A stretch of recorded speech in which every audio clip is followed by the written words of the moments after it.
Amém,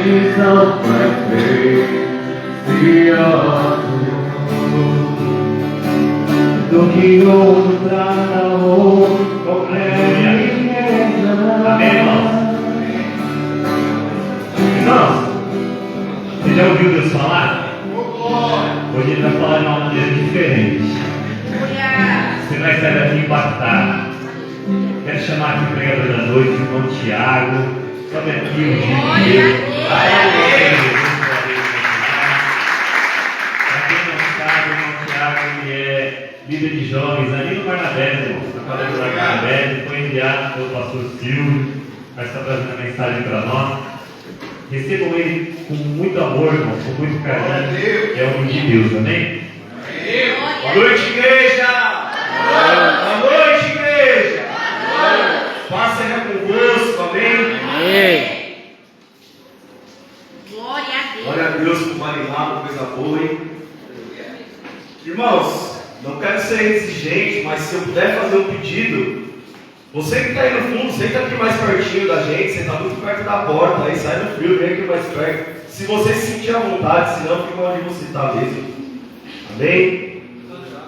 Glória a Deus. Quero agradecer desde já ao pastor pela confiança, pelo privilégio de conhecer aqui essa casa de oração.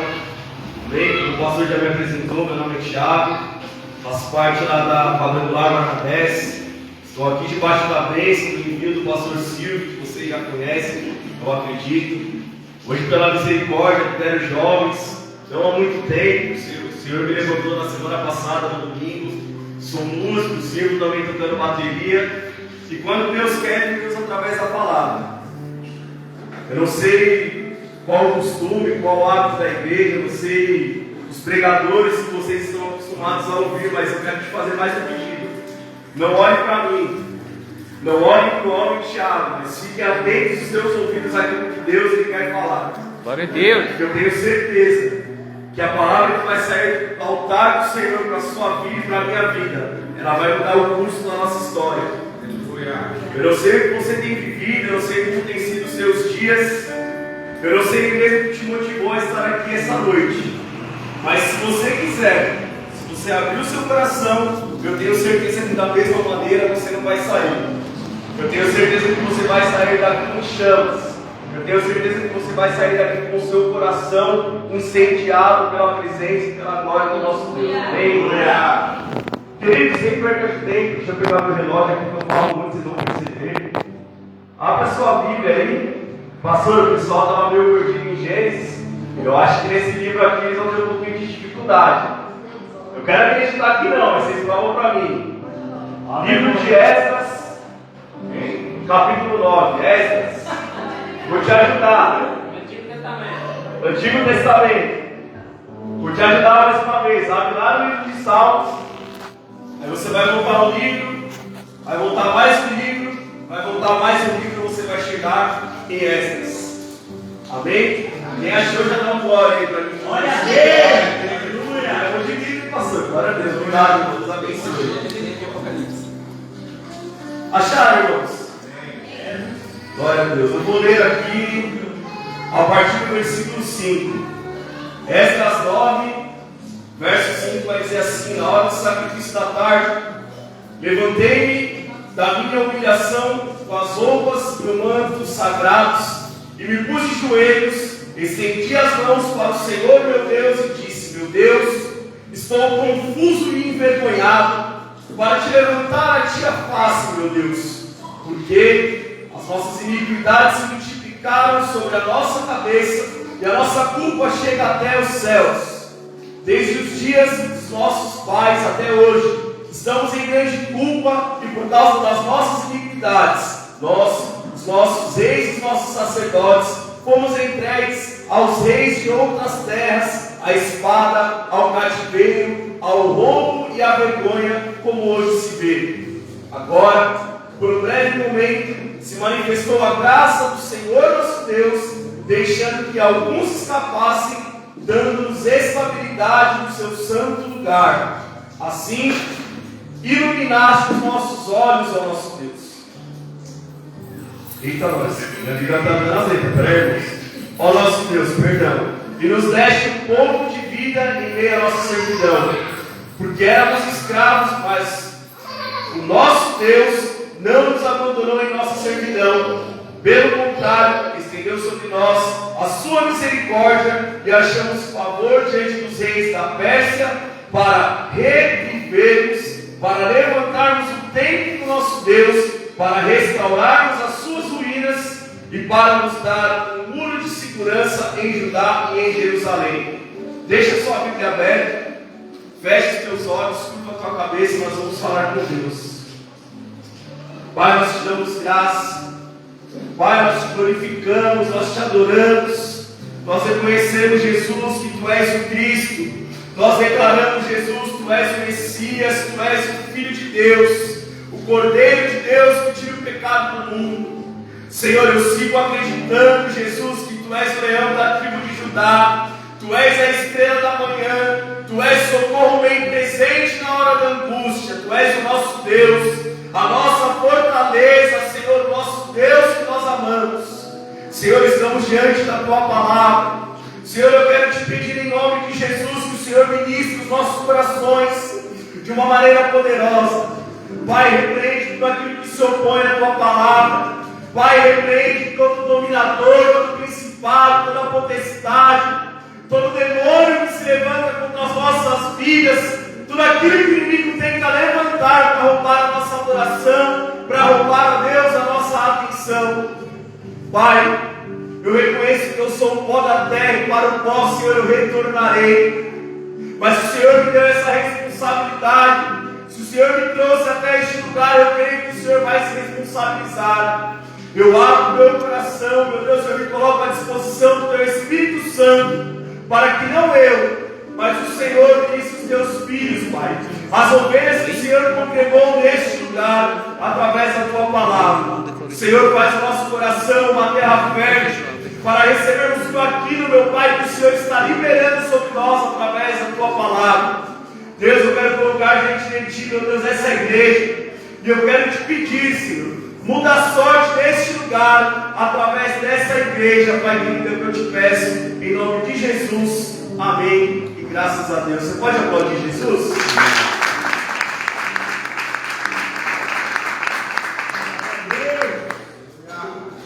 Queridos, nós acabamos de fazer a leitura do livro de Esdras, amém? Quem aqui sabe me dizer quem é Esdras? Levanta a mão, não precisa responder. O pastor não vale. Esdras, ele foi o sacerdote do Senhor. Esdras, ele foi um escriba, alguém que conhecia, alguém que dominava a lei mosaica, a Torá. Esse texto que nós lemos é uma oração de Esdras. Por que Esdras estava orando? Vou contar a história desde o começo para você entender um pouquinho do contexto. A Bíblia vai dizer que Deus, desde o princípio, separou para si um povo, sim ou não? Sim. Os hebreus, que se tornaram posteriormente judeus, como nós conhecemos. Se você ler a Bíblia, se você estuda um pouquinho da história desse povo, você vai perceber que os judeus, eles se tornaram um povo inconstante, um povo que servia a Deus, quando estava tudo bem, começava a se desviar, começava a se rebelar, começava a se corromper, começava a se contaminar. Aí a gente sabe que todo pecado gera consequência. Quando estavam enfrentando as consequências, esse povo buscava novamente o Senhor se voltava para o povo, o Senhor restituía, o Senhor restaurava. Glória a Deus, quando estava tudo bem, o povo começava a se perder de novo, ficava tudo mal, buscava o Senhor, e assim por muitos anos, por muitas gerações, esse povo seguiu. Agora vamos trazer para os dias de hoje. Se você já está há algum tempo na igreja, eu tenho 33 anos de idade, faz 23 anos que eu sirvo a Deus. Eu tenho certeza que você já se preparou na sua caminhada, pastores sabem muito bem disso, com pessoas inconstantes, com pessoas que só buscam a Deus no momento da dificuldade, com pessoas que só buscam a Deus no momento da sua adversidade, com pessoas que parece que só buscam a Deus por barganha. Vem, choram, pede ajuda do pastor, pede oração dos irmãos quando está no momento de dificuldade. Mas quando tudo fica bem, quando tudo fica melhor, quando Deus atende aquilo que essa pessoa pediu, essa pessoa não vem mais à igreja. Você quer ver uma coisa? Talvez você já tenha se deparado com uma pessoa que ela tinha um emprego, ela não estava contente com o seu emprego, ela pediu para Deus um emprego melhor, ela pediu para Deus um salário melhor, Deus se atentou para esse pedido, Deus lhe concedeu. Foi passando o tempo, essa pessoa já não veio com tanta frequência à igreja, porque o novo trabalho, um salário melhor, muitas vezes ele traz mais responsabilidade, ele exige mais tempo. Então essa pessoa já não é mais movida pelo prazer de adorar a Deus, mas aquilo que governa o seu coração. Muitas vezes é o cansaço, porque o seu coração já não está em Deus, mas o seu coração está no retorno que o seu trabalho lhe dá financeiramente.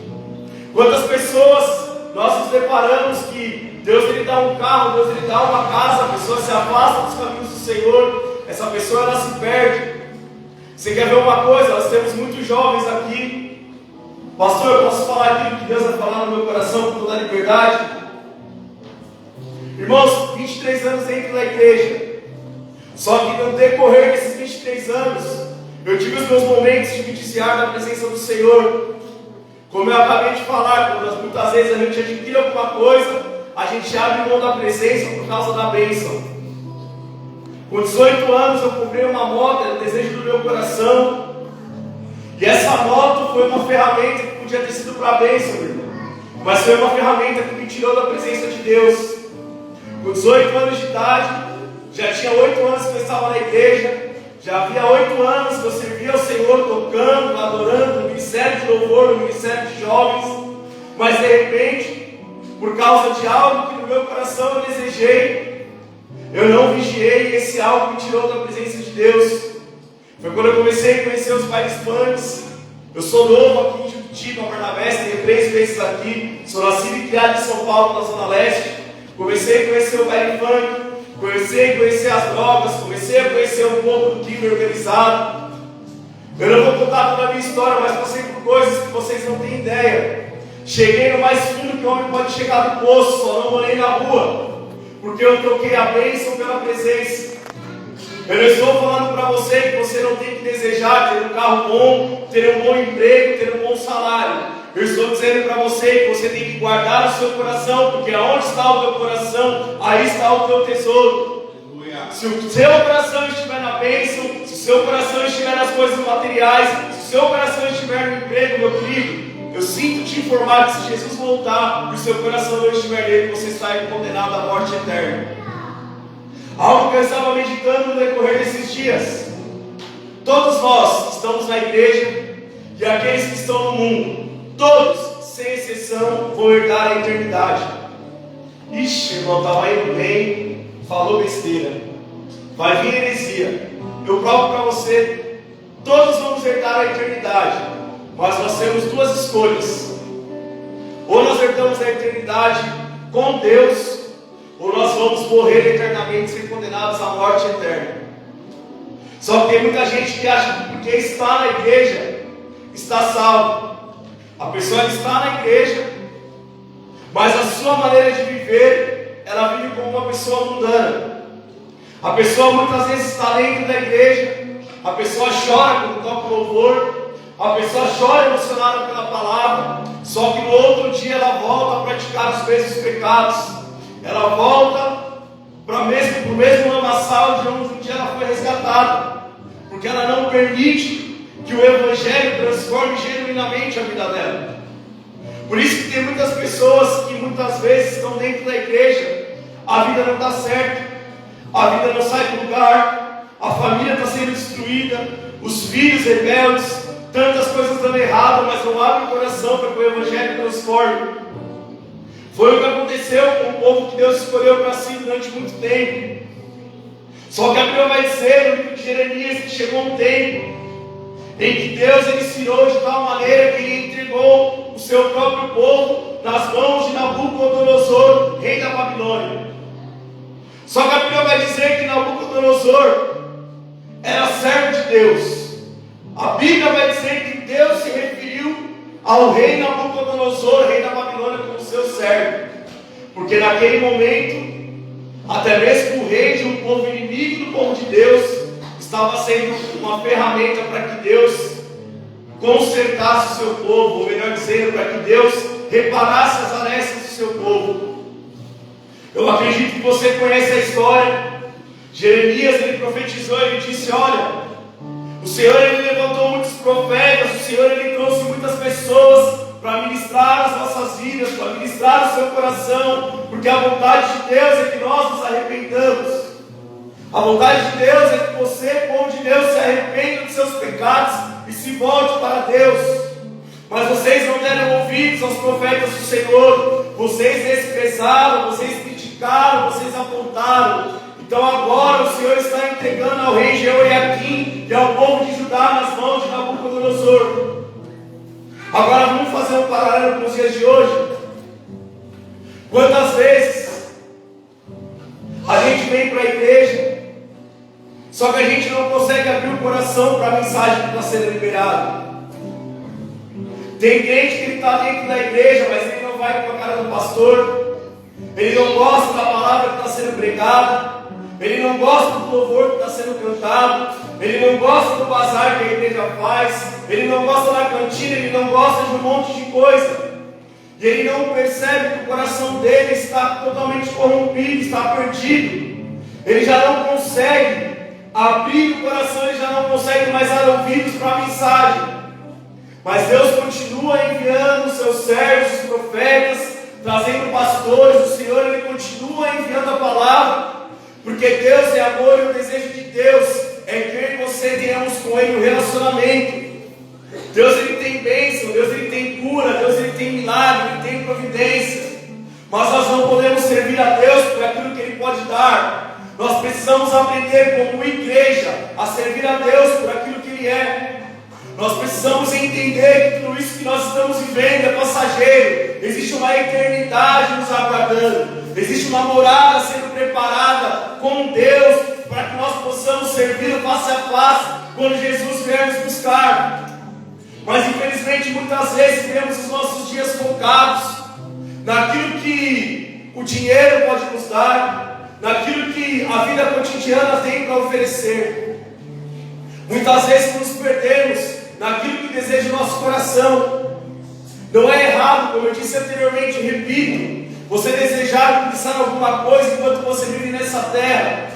Mas o nosso objetivo, o centro da nossa vida precisa ser Cristo. O objetivo da nossa vida precisa ser herdar a eternidade do Senhor, precisa ser herdar o céu.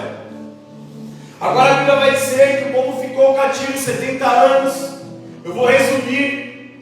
E no final de 70 anos, já não era Nabucodonosor quem reinava na Babilônia, já não era mais o seu filho Belsazar, que posteriormente reinou na Babilônia quando Nabucodonosor faleceu.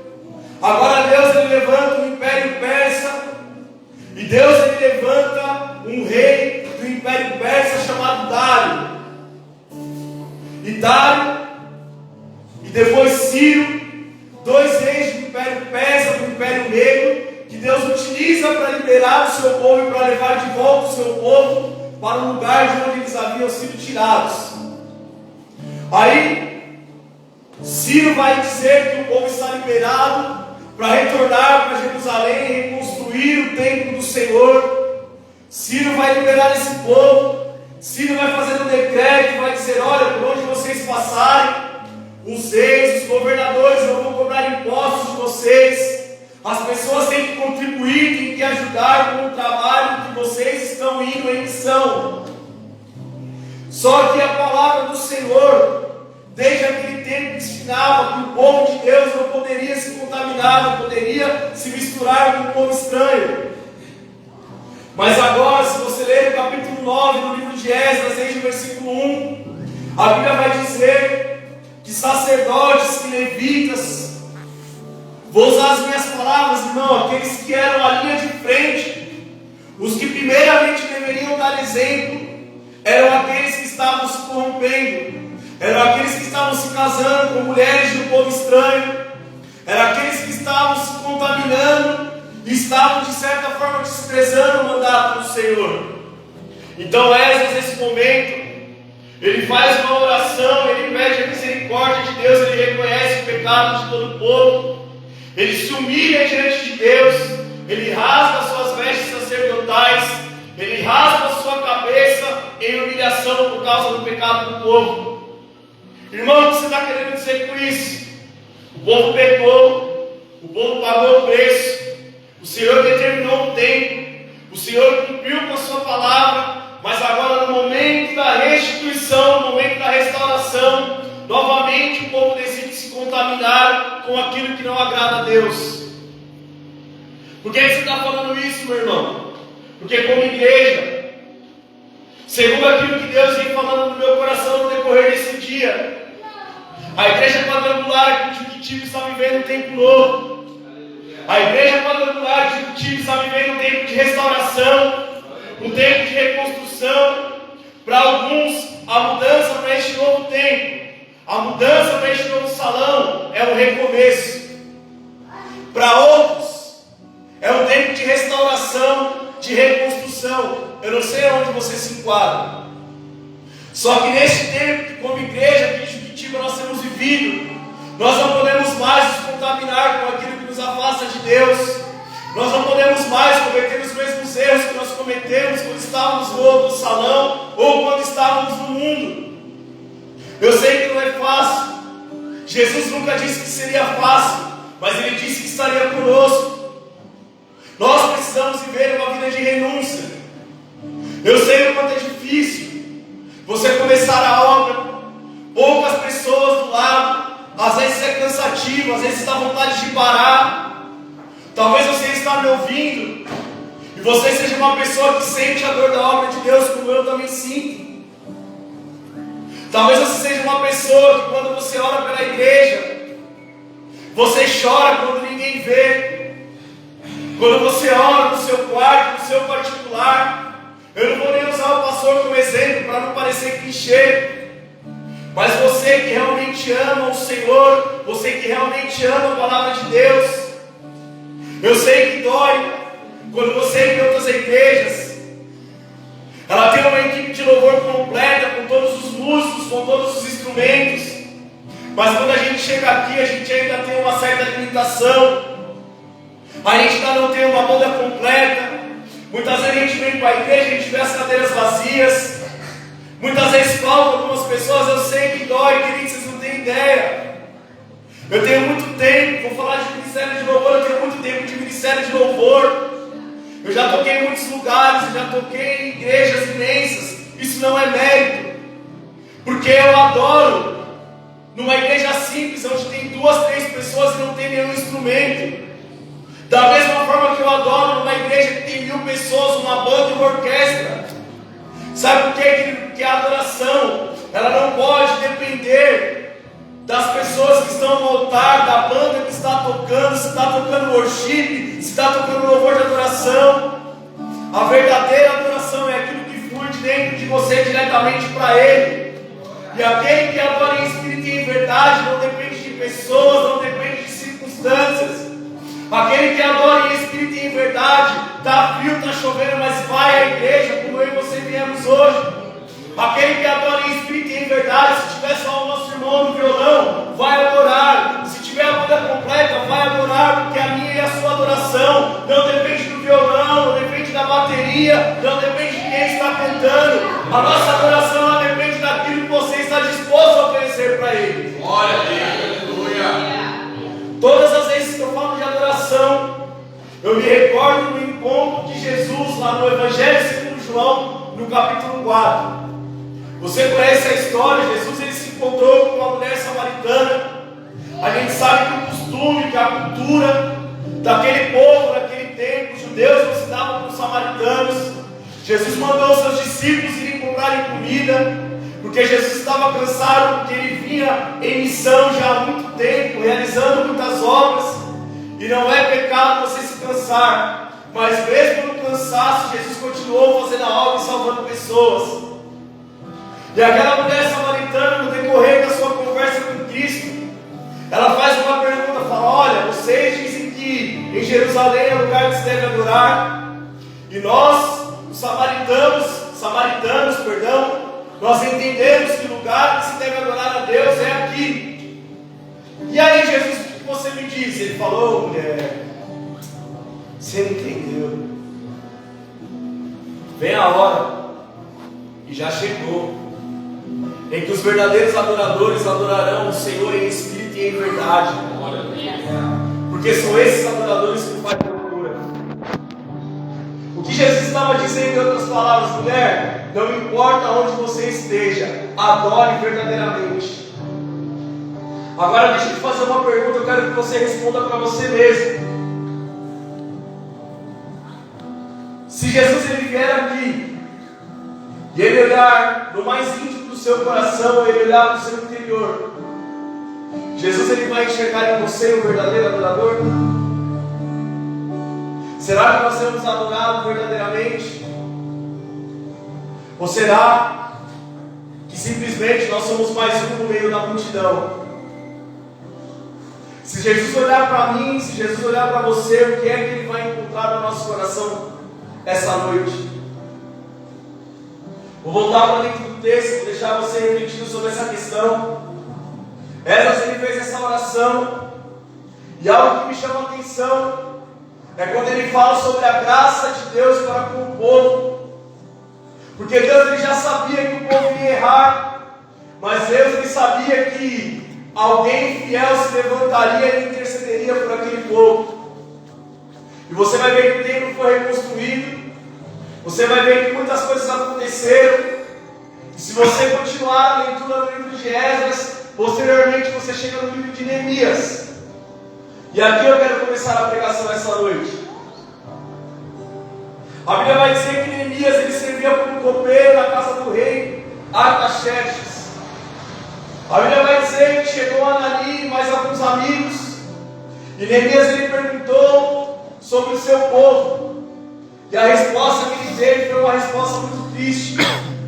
A resposta que ele teve foi: olha, Neemias, os que escaparam, os que restaram no cativeiro, estão em grande aflição, estão em afronta, estão passando por muitas dificuldades. O texto no livro de Neemias, no capítulo 1, vai dizer que Neemias ele se aceitou, Neemias ele chorou, Neemias ele se entristeceu. Mas depois de se entristecer, depois de chorar, Neemias ele se levantou, ele se posicionou em oração e jejum. E agora no capítulo 2, quando ele vai servir o seu rei como copeiro, a Bíblia vai dizer que o rei, ele percebeu no semblante de Neemias a tristeza. E o rei perguntou: por que você está triste? Porque Neemias nunca havia entrado na presença do seu rei triste. E Neemias ele foi sincero, falou: rei, nunca eu não poderia estar triste. O meu povo foi levado cativo. O meu povo ficou 70 anos cativo. O meu povo sofreu na Babilônia, longe de casa. Muitos dos caldeus nos afrontaram. Muitos zombaram. Muitos perguntaram: onde está o seu Deus? Se o seu Deus é real, se o seu Deus te ama, por que é que vocês estão aqui cativos na Babilônia? Só que Deus, na sua fidelidade, no seu amor e graça, cumpriu a sua palavra e passados 70 anos, Ele nos trouxe de volta para a nossa terra. O templo foi reconstruído, mas o povo, meu povo, está em grande miséria e afronta. Como que eu não vou me entristecer diante da situação do meu povo? E o rei fala: Neemias, o que você precisa? Então Neemias, com muita autoridade, com muita ousadia, ele se levanta e ele fala: rei, eu quero reconstruir as cidades, eu quero reconstruir os muros que foram queimados pelo fogo. Eu não aceito essa condição no meio do meu povo. Eu não aceito essa condição na cidade dos meus antepassados. Hoje nós estamos em grande aflição, hoje nós estamos em grande miséria, estamos em grande opróbrio. Mas eu vou me levantar, eu vou tomar uma atitude e eu vou fazer a diferença no meio dessa miséria, desse opróbrio. E o rei falou: quanto tempo, Neemias, você precisa? Vai lá, Neemias, faz tudo aquilo que o seu coração tem desejado. E aquilo que você precisar, Neemias, eu vou te dar. O favor do Senhor estava sobre a vida de Neemias. E eu quero dizer essa noite: o favor do Senhor, Ele está sobre a vida de todo aquele que está disposto a realizar a obra do Senhor, a recomeçar, a reconstruir. Nós estamos no salão novo, mas nesse salão nós vamos recomeçar, nós vamos reconstruir.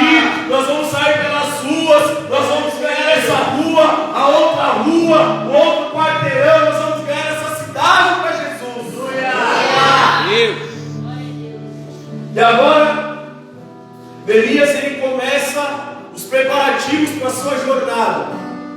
Glória. Estou sentindo uma presença de Deus aqui, irmão, que você não tem ideia. Aleluia. E a Bíblia vai dizer,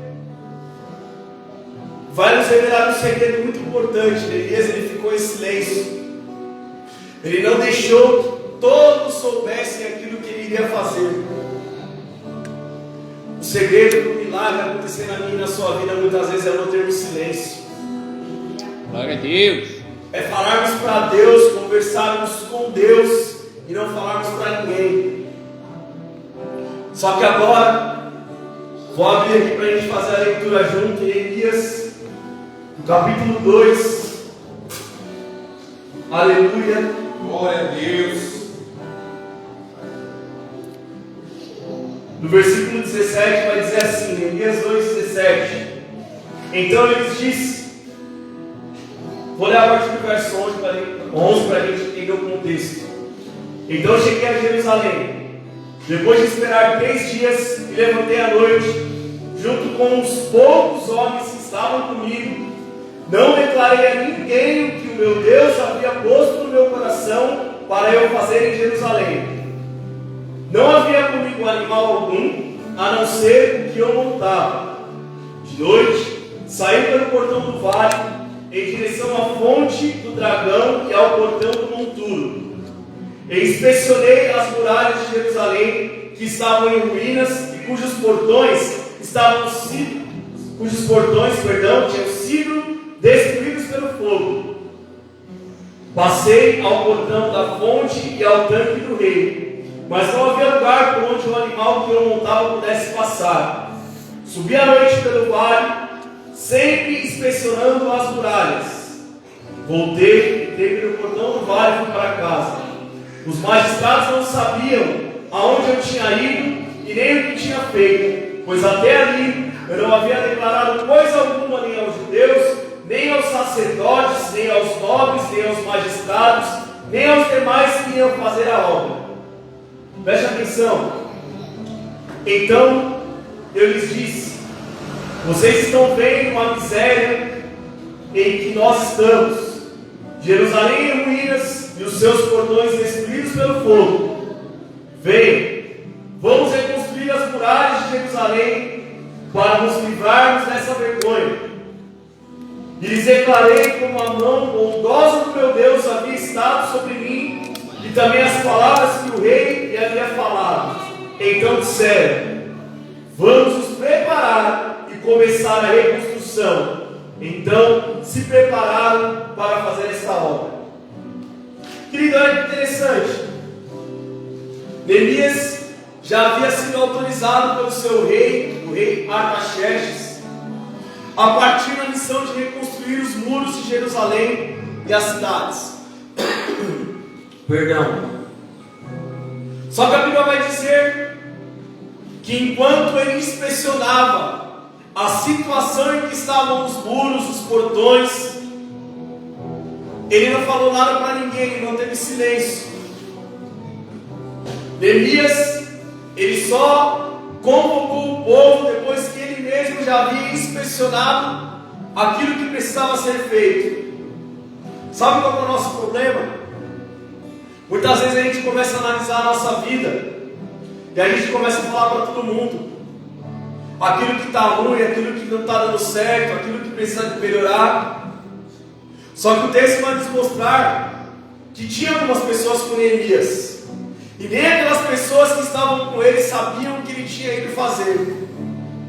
Eu entendo, queridos, nessa noite, que é o tempo de nós nos calarmos. É tempo de nós pararmos, analisarmos a nossa vida, analisarmos na igreja tudo aquilo que precisa ser feito. E é tempo de nós nos posicionarmos para operar, para realizar, para construir, para recomeçar, para que Deus possa, através das nossas vidas, fazer um grande milagre neste lugar. Só que o que Deus precisa é de pessoas dispostas. O que Deus precisa é encontrar em mim e em você um coração disposto. Sabe o que me chama a atenção, pastor, nesse texto?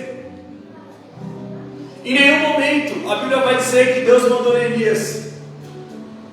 Neemias, ele mesmo enxergou as situações, depois que ele soube como que o povo estava, e ele mesmo se dispôs a reconstruir os muros. Ele mesmo se levantou, ele não se preocupou com o tamanho da cidade, ele não se preocupou com o recurso, ele não se preocupou com, será que vou ter alguém para me ajudar? Será que as pessoas vão entender? Será que as pessoas não vão entender? Será que as pessoas vão criticar? Será que elas não vão criticar? Neemias, ele tinha um objetivo traçado no seu coração, e segundo aquilo que Deus havia colocado no seu coração, Neemias, ele seguiu sem se preocupar com o que as pessoas iriam falar, sem se preocupar se teria ou não pessoas para ajudá-lo nessa obra. Posso ser profeta aqui essa noite? Não se preocupa, pastor. Hoje são poucas pessoas, mas enquanto o Senhor ele enxergar no seu coração, um coração disposto a realizar essa obra, fica tranquilo que Deus vai levantar pessoas para te ajudar, Deus vai levantar pessoas para te ajudar, Deus vai levantar pessoas para fazer doação, Deus vai levantar pessoas que vão chegar e falar: pastor, conta comigo, pastor, eu que você está precisando, pastor, o que a igreja está precisando, pastor, eu estou aqui e até onde você for eu vou. Glória a Deus. Existe alguém aqui que está disposto hoje a lançar mão nesse arado? Aleluia. Glória a Deus. Existe alguém aqui que está disposto a realizar essa obra? Que Deus já colocou no coração do pastor, aquilo que ele tem orado, aquilo que ele tem clamado. Aleluia. Muitas vezes quando eu e você estamos dormindo na nossa casa, na nossa cama, debaixo do cobertor quentinho, Ele está lá orando pela minha e pela tua vida. Ele está lá orando pela igreja, Ele está lá clamando pela igreja. Muitas vezes quando ninguém está vendo, muitas vezes nem quando a família está perto, Ele está lá orando. Muitas vezes você está conversando com Ele, mas na mente dele está: Senhor, eu preciso de um milagre, Senhor, eu preciso de uma providência, Senhor, nós precisamos de pessoas para realizar essa obra. Vocês não têm ideia de como é o coração, como é a mente do pastor. Eu não estou conhecendo o pastor Fernando hoje, mas eu vou falar segundo aquilo que Deus fala no meu coração essa noite. Vocês não têm ideia das lágrimas que Ele já derramou. Vocês não têm ideia do quanto Ele já sofreu. Vocês não têm ideia de quantas vezes o inimigo tentou soprar no ouvido dele: não é para você. Para, desiste, abre mão, deixa que outro vai fazer no seu lugar. É melhor você fazer outras coisas, é melhor você cuidar da sua vida, é melhor você cuidar da sua família. Mas ele tem renunciado a todas essas coisas porque ele sabe aquilo que Deus colocou no coração dele. Aleluia. E eu acredito que ele tem a convicção de que aquele que prometeu, aquele que falou, ele se responsabilizará. Ele cumprirá porque ele é fiel mesmo quando ele e vocês são infiéis. Deus vai levantar essa igreja, pastor. Irmãos, Deus vai levantar esse lugar, vocês não têm ideia. Hoje nós estamos em poucas pessoas, mas eu já posso ver essa igreja aqui lotada, faltando cadeiras. Aleluia. Eu já posso ver aqui esse tempo lotado, as pessoas até lá fora, esse espaço que nós temos lá fora. Eu já posso ver neste lugar, nós temos muitos pastores, muitos músicos, muitos levitas, muitos servos, muitos missionários. Porque não é à toa que Deus colocou essa igreja neste lugar. Será que você está disposto a fazer parte desse exército? Aleluia. Será que você está disposto a renunciar ao seu querer, a renunciar à sua vontade para fazer a obra do Senhor? Sabe, irmãos, queridos, eu passei por tanta coisa na minha vida que vocês não têm ideia. Eu passei pela prisão, eu passei por causa de recuperação, porque eu fui desobediente. Porque muitas vezes, pastor, eu ouvia pessoas pregando, falando sobre reconstrução, falando que eu tinha que renunciar à minha vida por amor a Cristo, mas eu quis viver segundo os próprios desejos do meu coração. Eu não sei porque eu estou falando, mas o Senhor sabe. Sabe, queridos, tem muitos jovens aqui, eu estou vendo. E Eclesiastes a Bíblia vai falar assim: jovens, anda pelo caminho do seu coração, faz aquilo que você quiser, mas Você vai prestar conta de tudo isso. Querido, não joga sua juventude no lixo. Aleluia. Ei, calamacha, Deus. Aleluia. Eles são maus.